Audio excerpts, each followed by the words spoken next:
بابا فرید کی ماں بیٹے کے مزاج کو سمجھتی ہیں کہ یہ شکر کو بہت پسند کرتا ہے، تو شکر کی پڑیا مصلے کے نیچے رکھ دیتی ہیں، اور بیٹا مصلا اٹھاتا ہے تو نیچے شکر کی پڑیا ملتی ہے، روز ڈیوٹی دیتی ہیں، اور بیٹا شوق سے نماز پڑھتا ہے، بعض میں شکر کی پڑیا بھی ملے گی۔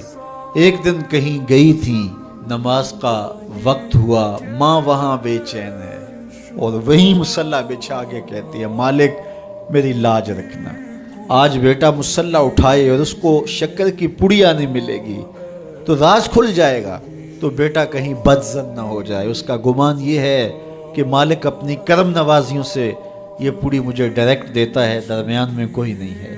اللہ اکبر۔ خیر ماں واپس پلٹی اور سب سے پہلے تجسس بھری نگاہ سے بیٹے کو دیکھ رہی تھی کہ بیٹا کوئی شکایت تو نہیں کرتا، لیکن فرید بیٹے کے لب پہ کوئی شکایت نہیں تھی۔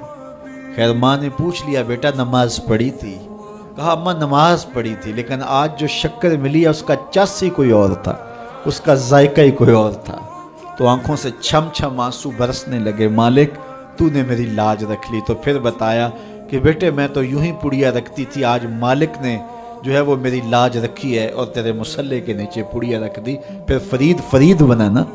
تو پیچھے ماں کھڑی نظر آتی ہے۔ تو مائیں اگر ایسی ہوں تو بیٹے ایسے ہوتے ہیں، اس لیے ماں کے کردار کو روشن کرنا ہوگا، ماں کے کردار کو بہتر کرنا ہوگا۔